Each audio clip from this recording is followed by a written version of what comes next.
भी वाकिफ है कि NH एडमिनिस्ट्रेशन पिछले 17 साल से जम्मू कश्मीर में काम कर रही है। इसके अंदर तकरीबन मेरे ख्याल से आज के दौर में, आज की इस डेट में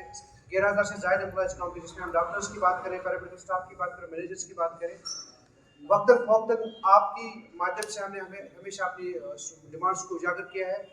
कई डिमांड्स को सरकार ने लाया भी है, मगर कई डिमांड्स अभी भी उनमें अनदेखी हो रही है। आपके माध्यम से बताना चाहूँगा कि आज हमारी इस प्रेस कॉन्फ्रेंस का एक ही मकसद है, जो आप इस रिसेंट हमारा जो असेंबली सेशन चल रहा है, जम्मू कश्मीर की जो असेंबली है चल रहा है, आपने खुद भी देखा होगा, खुद भी मॉनिटर किया होगा कि रिसेंटली ऑनरेबल CM ने एक ऑर्डर पास किया कि एक कमेटी फ्रेम की जाएगी कैजुअल लेबर्स, PDLs, कॉन्ट्रैक्चुअल्स के लिए, एडॉक्स के लिए, जिसमें उनके लिए एक रोड मैप तैयार किया जाएगा। 6 माह के अंदर उनकी रेगुलर के बाद रोड मैप तैयार किया जाएगा। उस ज़िम्मन में हम ऑनरेबल CM से इस बात की उम्मीद रखते हैं कि जो उन्होंने वो ऑर्डर निकाला है, उन्होंने जो आश्वासन दिया है on the floor of house Jammu Kashmir, जिसको मंदिर कहा जाता है, वहाँ भी उन्होंने कहा कि हम एक रोड मैप विदिन 6 मंथ्स तैयार करेंगे। मेरी गुजारिश रहेगी, मेरी अपील रहेगी ऑनरेबल CM से कि जो एलीट क्लास है जम्मू कश्मीर का, जो एलीट क्लास है, डॉक्टर्स हो, पैरामेडिकल स्टाफ हो, मैनेजर्स हो, इसमें RDSP के लोग हैं, स्टेट एजुकेशन स्टडी के लोग हैं, NCD के लोग हैं, 11,500 से ज़्यादा एम्प्लॉयज़ में काम करने, मगर आज तक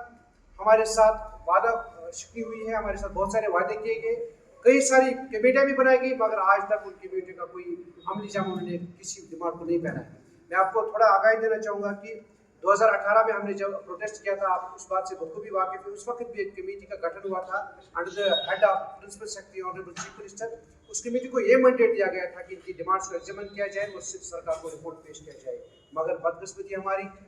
18 के बाद यहाँ पे गवर्नर रूल हुआ, 19 के बाद UT बन गई, फिर मसला दरा का दरा रह गया। उसके बाद एक और ऑर्डर निकाला गया 2018 में ही, एक और कमेटी बनाई गई under the head of secretary GID, उस कमेटी को भी मैंडेट दिया गया था, मगर उस कमेटी का भी आज तक पुरसानी हाल नहीं है। दूसरी बात आपको आगाही देना चाहूँगा, 2017 में जब हमारा प्रोटेस्ट चला था, उस वक्त भी एक कमेटी बनी थी, जिसने एक रिपोर्ट भी तैयार किया था, सरकार को फाइनेंस डिपार्टमेंट में भेजा था, जिसमें ऑनरेबल हेल्थ मिनिस्टर के जो थे, उन्होंने on the floor of house ये कहा था कि 1020 बंदों की फाइल मैंने फाइनेंस डिपार्टमेंट को भेजी है, जिनको फेजल मैनर में 7 साल के बाद डिक्लेयर किया जाएगा। फाइनेंस डिपार्टमेंट फाइल की, मगर उस फाइल का क्या है ये हाल है, अभी तक हमें कुछ पता नहीं चला। रिसेंटली ऑनरेबल मिनिस्टर जो हमारी सेक्रेटरी जो उन्होंने on the floor of house कहा कि NHM के कई सारे, मैं MLAs का धन्यवाद करूंगा, उन्होंने शुक्रिया अदा कर उन्होंने हमारी बात को उस ऐवान में पहुंचाया, और उनसे भी गुज़ारिश, जो ऐवान में जिनने बात की, उनसे भी गुज़ारिश का हमारी बात को रखिए ताकि हमारे जो पेचीदा उनको हल किया जाए। उन्होंने एक स्टेटमेंट दिया कि NHM एम्प्लॉयज जो है यहाँ पे काम कर रहे, digital flagship scheme of government of India, इनका जो भी मसला है वो गवर्नमेंट ऑफ इंडिया देखती है। मगर हम उनसे ये बात भी बात करना चाहेंगे कि 2015 में गवर्नमेंट ऑफ इंडिया ने कैटेगोरिकल डायरेक्शन दी थी स्टेट को कि स्टेट स्पेसिफिक इशू, अगर इनको कोई भी आप उनको कोई पॉलिसी बनानी है रेगुलराइजेशन के लिए, स्टेट को इख्तियार है वो बना सकता है। उसके बाद उस वक्त के जो सेक्रेटरी हालत थे, उन्होंने भी एक प्रपोजल बनाया था रेगुलराइजेशन के लिए, मगर 9 साल होने को आए, उसका भी कुछ पता नहीं। मैं मिनिस्टर साहबा को ये बात भी इससे भी आगाही देना चाहूँगा कि फंड्स उस वक्त भी सरकार ने हमें वादा किया, भारतीय सरकार ने, कि जो हमारा जो बजट है वो आपको कंटिन्यू मिलता जाएगा, मगर अगर आप चाहोगे आप इनके लिए पॉलिसी बना सकते हो। मगर अब पता नहीं सर, मैडम को शायद पूरी इस डिपार्टमेंट में पूरी जानकारी, इस फाइल की पूरी जानकारी, मैं उनसे गुजारिश करूँगा कि जो हमारी फाइल आपके डिपार्टमेंट, उसको एक्सप्लोर कीजिए, उसको खोलिए, उसको पढ़िए, उसको जांचिए, और उसके बाद हमारे मसाइल को देखिए ताकि उन मसाइल का हल किया जाए। साथ ही साथ हमारे कुछ एम्प्लॉयज़ आज तक मेरे ख्याल से इस सर्विस से 4 एम्प्लॉयज़ हमारे स्कोप हो चुके हैं, अपने खाली हाथ आए थे डिपार्टमेंट और खाली हाथ लेके गए। हमने उसका भी मुतालबा रखा है कि जो आप एक रिटायरमेंट पॉलिसी बनाइए। हमारा एक कॉर्पस फंड होता है जो हम मुलाजमी ही काटते हैं, अपनी सैलरी में से काटते हैं मिनिमम अमाउंट, उसी से एक रिटायरमेंट बेनिफिट के लिए एक पॉलिसी बनाइए ताकि जो बंदा रिटायर हो जाए उसको ऑन रिटायरमेंट कुछ पैसा मिल जाए। दूसरी बात आपको इससे भी आगाही देना चाहूँगा कि सैलरी रिविजन 2010 में हुआ है,